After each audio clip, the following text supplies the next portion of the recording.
I'm going to be showing you how to draw short fur using colored pencils, taking you through these steps and going over some tips that will help you. And we're starting right now. The first step you're going to want to take in trying to draw realistic fur is making sure that you have a good base layer in place. Now, what do you need to have with this base layer? Well, really the important thing is trying to get close enough to the values that you actually want for the highlights of each individual section of the subject that you're drawing.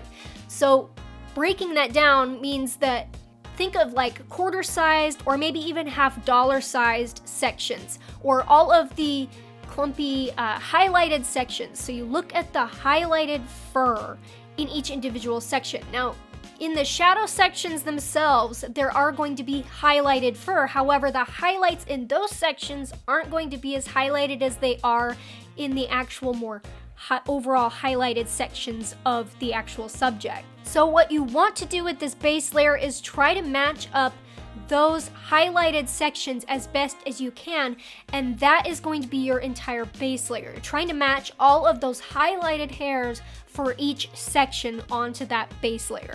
This can, of course, be a little challenging to do because you don't have anything else down on the paper yet.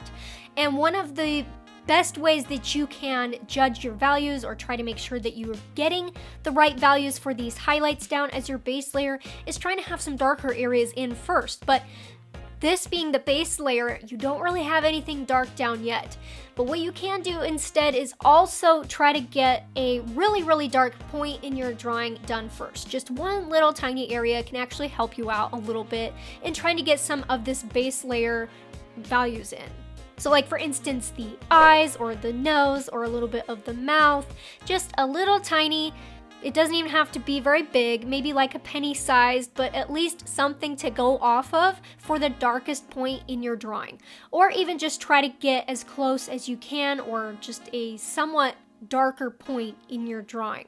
For the majority of your base layer, though, you shouldn't have to really worry about anything because those darker sections that I mentioned, you want those to be in areas that don't interfere with your overall base layer. So any of those really dark shadows that are close to being black that are actually in parts of the fur, don't fill those in yet. You need to wait until you have that base layer in before you start layering in all of those really dark layers. The next step you're going to take in drawing realistic fur is trying to get your mid-tone fur stroke layer.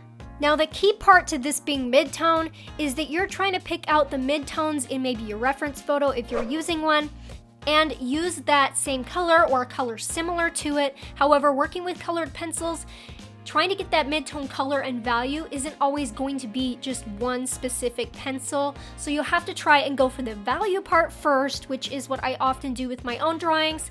Pick a kind of grayish color to get the appropriate values, and then I'll add in the colors after that. But the main goal is to try and get those mid-tones in and build those up so that you can get the first initial fur stroke layer, so then you can move on to, of course, the next step after the mid-tones. With trying to get the mid-tone layer in, you need to follow a few parameters for getting a realistic look.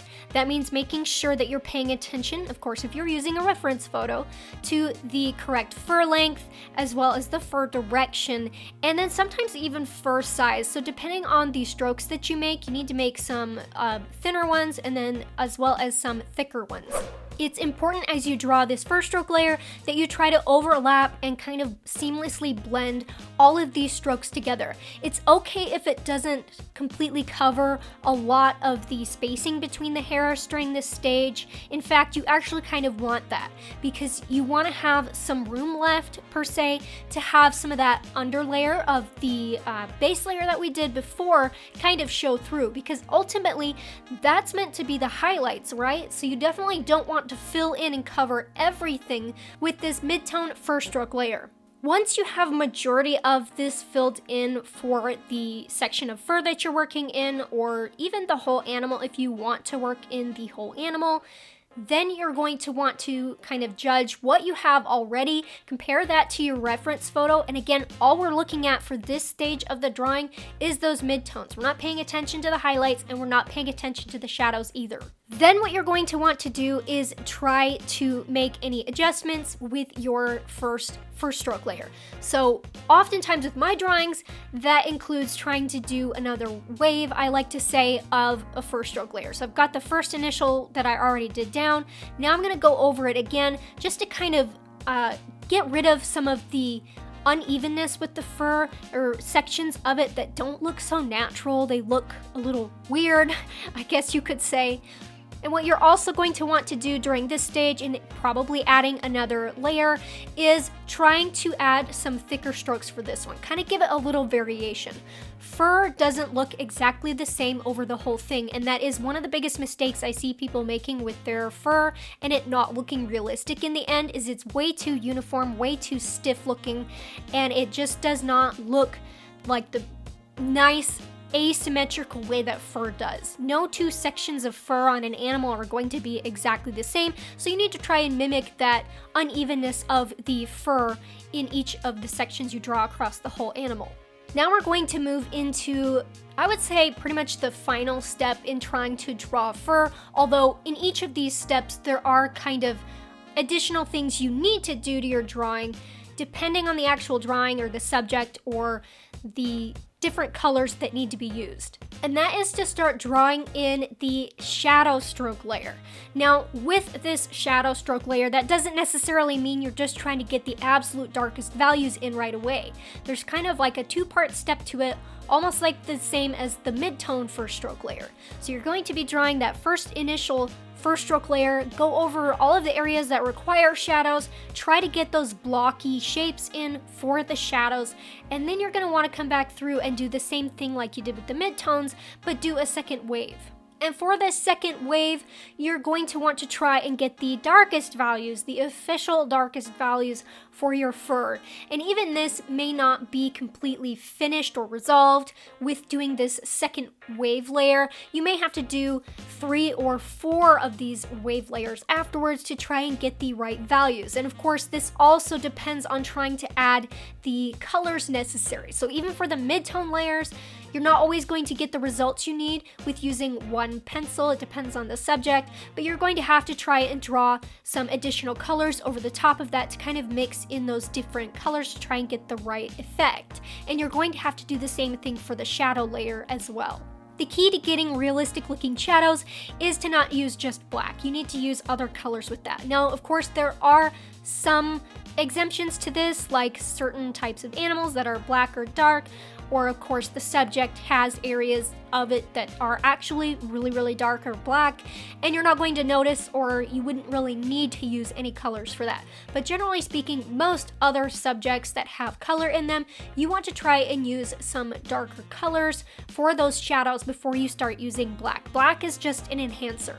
Once you have all of that done, kind of your initial waves and the colors applied for the fur, now is the time when you're going to want to try and reassess your drawing almost for the final time and compare it to your reference photo if you're using one, and start adding in the black where you think it's necessary to try and enhance the shadows that you already have. Because really the important thing when you're trying to draw fur or realistic fur is making sure your values are right. That's the appropriate highlights and of course the appropriate shadows. Midtones, they're not really so important. I mean, they are important to have, but really what makes your image pop in it looking realistic is having good highlights and good shadows.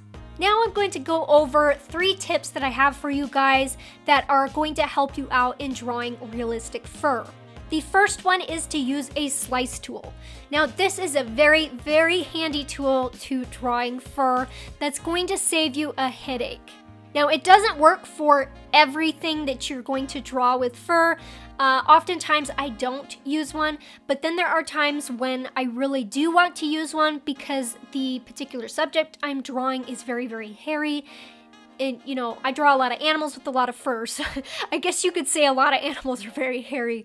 But what I mean is more like animals that have a lot of fur that's a little more like hair, and it would just take a little more time to try and draw and get those effects of kind of wispy hairs or hairs coming out off into shadows, this is going to be the tool for that, and it's going to help you a lot, and it's going to save you time in not having to draw so painstakingly around each individual hair you're trying to save for being white over a dark shadow. The next tip is to use solvent to blend with.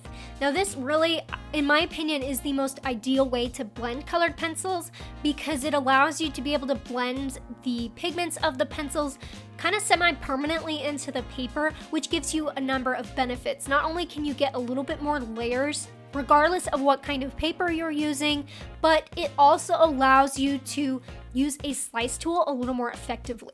So remember that base layer I talked about before? Getting this base layer down, what you want to do with that is blend that out with odorless mineral spirits. It is a step I take in pretty much all of my drawings.